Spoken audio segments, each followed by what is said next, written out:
엘리사가 이전에 아들을 다시 살려준 여인에게 이르되 너는 일어나서 내 가족과 함께 거주할 만한 곳으로 가서 거주하라. 여호와께서 기근을 부르셨으니 그대로 이 땅에 7년 동안 임하리라.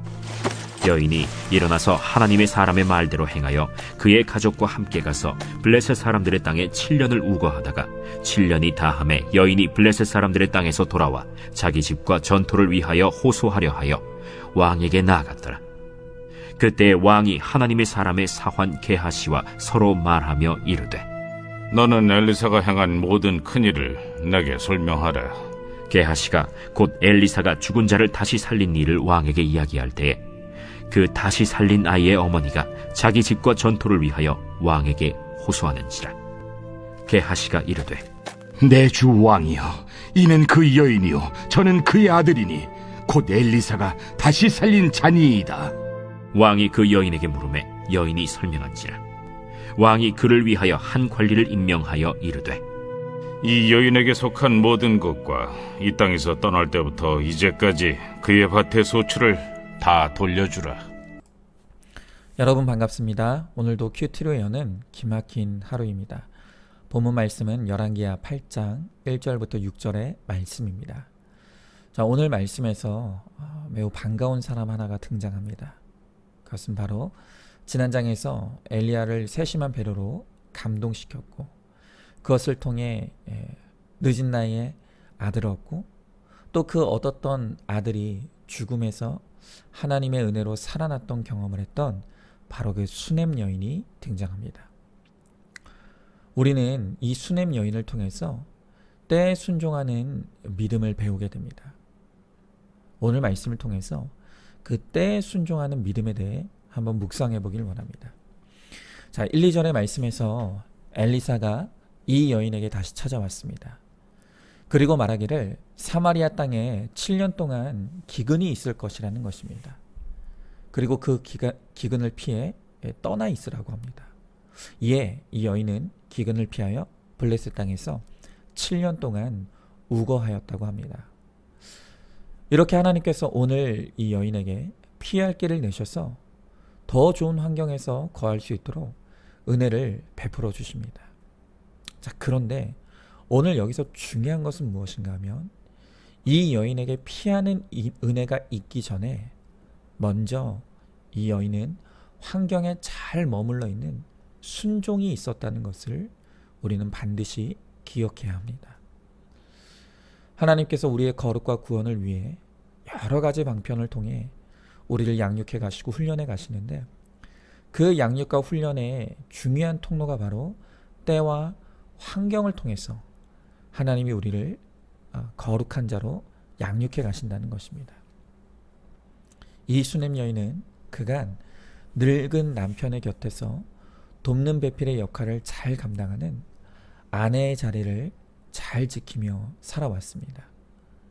또 늦은 나이에 자녀를 얻으면서 그 자녀를 위해서 수고하고 헌신하는 그 어머니의 때도 잘 지켜왔습니다. 여러분, 어디 그 자리를 지켜내며 환경에 순종하는 것이 그 쉬운 일이었겠습니까? 우리가 알다시피 이 나이 많은 남편과 사이에서는 오랫동안 자식이 없었습니다. 그것이 생리적인 문제였는지 부부관계의 문제였는지 우리가 그것은 알 수 없지만 틀림없이 이 문제가 부부에게 큰 고통이 되었을 것입니다.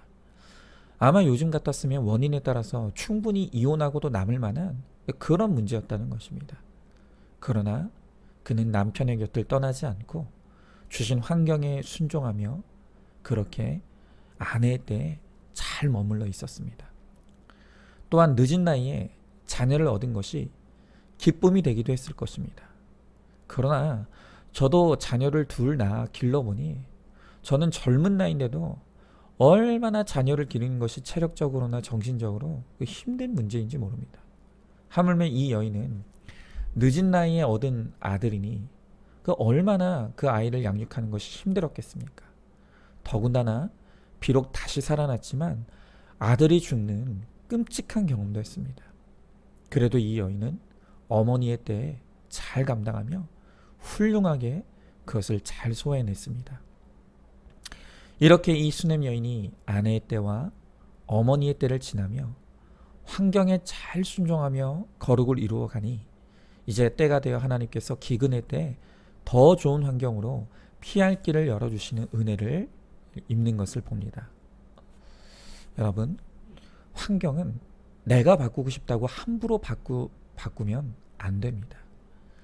계속 말씀드리지만 지금 내게 주어진 바로 지금의 나의 환경은, 나의 가정의 환경, 직장의 환경, 또 신앙의 환경은 하나님께서 나의 거룩을 위해 허락하신 양육과 훈련을 위해 주신 하나님의 정확한 세팅입니다. 그런데 그 환경에 마음에 안 든다고 내가 마음대로 환경을 바꾸면 거기에 더 힘든 훈련이 기다리고 있다는 것입니다. 여러분, 바로 아브라함과 룻이 바로 그 모델이 아닙니까? 기근이 싫다고 하나님의 약속의 환경을 버리고 떠난 그곳에 더 큰 환난과 훈련이 기다리고 있었습니다. 그러므로 우리는 하나님이 바꿔주실 때까지 내게 주신 때와 환경에 순종하며 하나님이 원하시는 데까지 거룩을 이루어 나가야 합니다. 그렇게 하나님이 계획하신 그 거룩의 양이 차면 때가 되어 피할 길을 내시는 하나님의 은혜를 경험하게 될 것입니다. 자, 질문해 보시죠. 나는 지금 어떤 때를 보내고 있습니까? 지금 내가 있는 환경은 내가 있을 곳이 아니라고 생각하고 있지는 않습니까? 하나님이 허락하신 지금 이 환경을 피해 떠나려고 하는 곳이 어디입니까? 바로 지금 이곳이 나를 위한 하나님의 최고의 환경인 것을 믿고 잘 머물러서 거룩을 이루어 가시기 바랍니다. 자, 이렇게 하나님이 허락하신 때와 환경에 잘 순종하는 이 여인을 이제 하나님께서는 하나님 나라의 주인공으로 우뚝 세워주십니다. 자, 이렇게 7년 동안 블레셋에 피하여 있던 여인이 기근이 끝나 다시 이스라엘로 돌아왔습니다. 그런데 당시에는 장기간 비어 있는 땅은 자동적으로 국가의 재산으로 귀속되도록 되어 있었습니다. 그래서 3절에서 여인은 자신의 땅을 돌려받기 위해 최고 책임자인 왕을 찾아갔던 것입니다. 자, 그런데 4절 말씀에 보니까 여인이 자신의 재산을 돌려줄 것을 청하기 위해 왕궁으로 갔던 바로 그 시각, 왕과 게하시가 엘리사에 대한 이야기를 하던 중에 바로 이 여인의 아들이 다시 살아나는 기적에 관해서 이야기하고 있었던 것입니다. 이 게하시는 지난 5장에서 주인인 엘리사 몰래 나아만으로부터 재물을 얻었다가 저주를 받고 나병에 걸렸던 바로 그 사람입니다. 어떻게 그가 지금 왕과 함께 있는지는 정확하게 알 수 없습니다. 어쨌든 그것이 중요한 것은 아니니까 하필이면 바로 그 시각에 왕에게 이 게하시는 여인의 사건에 대해서 말하고 있었는데 바로 그 당사자가 눈앞에 나타나자 왕도 게하시도 깜짝 놀랍니다. 그러면서 5절 하반절에 게하시가 매우 중요한 말을 합니다. 그가 말하길 이렇게 말하죠. 이는 그 여인이요 저는 그의 아들이니. 지금 게하시는 말하기를 내가 왕께 말하던 그 여인이 바로 이 사람이라고. 그리고 옆에 있는 이 아들이 바로 이 여인의 아들이라고 말하고 있는 것입니다. 순간 모든 관심의 초점이 이 여인에게 쏠렸습니다. 하나님께서 정확한 타이밍에 이 여인을 하나님의 살아계심의 증인으로 또 하나님 나라의 복음의 주인공으로 세워주시는 것을 지금 우리는 보고 있는 것입니다. 여러분, 아마도 이제껏 이 여인은 평생 조연의 역할을 하며 인생을 살아왔을 것입니다. 그냥 누구누구의 아내, 누구누구의 엄마. 아니, 그 전에 그냥 당시 이스라엘 사회가 그랬듯이 철저히 무시받는 그냥 무명의 여인의 삶을 살아왔을 것입니다. 그러나 이 여인이 믿음으로 무명했대. 또 누구누구의 아내, 또 누구누구의 엄마로 불리는 삶을 잘 살아냈더니 이제는 하나님께서 이 여인을 주인공으로 세우셔서 여인의 남편, 또 여인의 아들로 불리는 바로 그런 주인공의 인생을 살게 하시는 것입니다. 여러분, 우리가 하나님이 허락하신 나의 때에 잘 순종하며 이렇게 구원을 이루며 살아가면 하나님의 때가 찼을 때 우리가 싫어도 이제 하나님이 나를 높여주시고 하나님이 나를 드러내셔서 하나님 나라의 복음의 주인공으로 쓰임받게 하시는 것입니다. 저도 지나고 보니까 저를 우리 교회에 담임 목사로 세우시기까지 하나님께서 거치게 하신 많은 때가 있었다는 것을 보게 됩니다. 신학생일 때, 전도사일 때, 강도사일 때, 부목사일 때. 그런데 제가 지나고 와서 생각해 보니 저는 그 때에 맞는 순종을 잘 이루지 못했던 것 같습니다. 늘 하나님께서 허락하신 그때마다 저는 환경에 대한 불만, 또 윗질서에 대한 불만으로 가득했습니다. 왜 나에게 더 좋고 큰 교회를 허락하시지 않느냐고. 왜 나에게 더 내가 배울 것이 많은 훌륭한 담임 목사님을 주시지 않느냐고. 늘 하나님께 그렇게 원망하고 불평했습니다. 여기에 나의 거룩과 구원을 위한 하나님의 양육과 훈련이 있다는 사실을 인식하지 못했던 것입니다. 그래서 하나님께서 저에게 훈련이 더 필요하다고 여기셔서 제가 담임 목사가 되기 전에 한 가지 단계를 더 허락하셨습니다. 그것이 무엇이냐면 바로 어린 담임 목사의 때였습니다.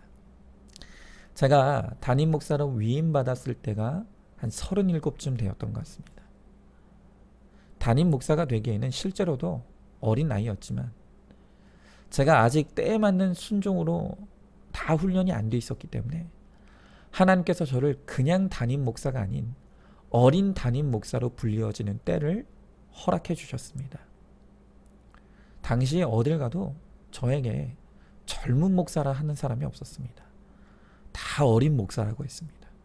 심지어 지금도 잊지 못하는 것이 교회에서 주일에 대표 기도를 누군가 하셨었는데 대표 기도할 때 그분이 저를 향해 뭐라고 기도하시냐면 우리 어린 담임 목사님을 지켜달라. 그것이 여전히 제 머릿속에서 떠나지 않습니다. 왜냐하면 그때 그 어린 담임 목사라는 그 말이 꼭 나를 무시하는 것 같고 하대하는 것 같아서 기분이 너무 나빴습니다. 그런데 구속사의 말씀이 들리고 그 말씀으로 내 죄를 보고 내 주제를 깨닫게 되면서 내가 어린 목사라는 것이 처음으로 인정이 되기 시작했습니다. 맞다. 내가 어리니까 어리다고 하는데 그걸 기분 나빠하는 나를 보니 여전히 내가 교만하고 내가 깨져야 될 사람이 맞다. 이것이 말씀으로 해석이 되기 시작했습니다. 그리고 그렇게 나를 인정하며 가다 보니 어느새 저도 모르는 사이에 어린 목사라는 꼬리표가 떨어져 있고 이제는 그냥 담임 목사로 그렇게 불려지게 되었습니다. 모르겠습니다. 그것이 이제는 제가 인정받아서 그런 것인지 아니면 나이가 들다 보니 그렇게 된 것인지 모르겠지만 그러나 어쨌든 우리가 하나님께 쓰임받는 하나님 나라의 주인공이 되기까지 하나님께서 우리로 하여금 거치게 하시는 단계들이 있습니다. 그리고 그 단계마다 우리가 하나님 앞에 보여야 될 순종의 모습이 있다는 것입니다. 지금 우리도 그렇습니다. 누구누구의 아내, 또 누구누구의 남편, 누구누구의 엄마, 아빠, 혹은 김씨, 이씨, 박씨, 심지어는 그도 안 돼서 이봐, 저봐, 이 사람, 저 사람. 이렇게 내가 철저히 무시당하는 것 같은 그러한 때를 거쳐야 될 때가 있다는 것입니다. 그러나 그 모든 단계와 때에 우리를 낮추시고 겸손케 하시며 나의 주제를 알게 하시는 하나님의 양육과 훈련이 바로 그 안에 있다는 것입니다. 그 때에 순종하며 올소이다를 외치며 거룩을 이루어 갈 때 나의 의지와 상관없이 하나님께서 나를 높여주시고 나를 소문내 주시며 바로 하나님 나라의 복음의 주인공으로 우리를 우뚝 세워 주신다는 것입니다. 자, 이렇게 이 여인이 때에 순종하는 귀한 믿음으로 하나님 앞에 준비되어지고 세워지니 6절에 하나님은 그의 재산의 회복과 함께 그가 바라지도 않았던 그 떠나 있던 7년의 시기에 소출까지 계산하여 풍족하게 받게 하십니다. 여러분, 오늘 이 말씀을 보며 왜 하나님은 나에게 안 주시나 불평하십니까? 내가 하나님 앞에 그렇게 불평하기 전에 먼저 아직 내가 받을 준비가 되어 있는 사람이 아니라는 것을 인정하시기 바랍니다. 오늘 이 여인에게서 볼 수 있듯이 하나님은 하나님의 것을 받아 하나님의 뜻대로 잘 사용할 준비가 된 자에게는 아낌없이 채우시고 넘치게 맡기십니다. 누가 준비된 자입니까? 바로 때에 순종하는 훈련을 잘 감당한 사람입니다. 그러나 훈련되지 않아 받을 준비가 안 되고 감당할 능력이 없는 사람에게는 하나님은 주시고 싶어도 아무것도 주실 수가 없는 것입니다. 이 여인처럼 지금 내게 주신 때와 환경에 잘 순종함으로 거룩하여져 하나님께서 피할 길을 내시고 또 하나님 나라의 복음의 주인공이 되게 하셔서 하나님을 위해 필요한 것들을 채우시는 그 은혜를 누리는 저와 여러분 우리 모두가 될 수 있기를 소망합니다. 질문합니다. 나는 지금 어떤 사람으로 불리고 있습니까? 왜 나는 주인공이 아니냐고 원망하고 불평하고 있습니까? 지금 내가 불리워지는 그 호칭이 내 거룩을 위해 하나님이 허락하신 꼭 알맞은 호칭인 것을 인정하며 기쁘게 받아들이고 있습니까? 하나님이 왜 나에게는 안 주시냐고 따지기 전에 내가 받을 준비가 되지 않은 사람이라는 것을 먼저 인정하고 회개하시기 바랍니다. 자, 오늘도 큐티로 기막힌 하루를 살아내는 하늘가족 공동체 우리 모든 성도님 되시기를 주님의 이름으로 축복합니다.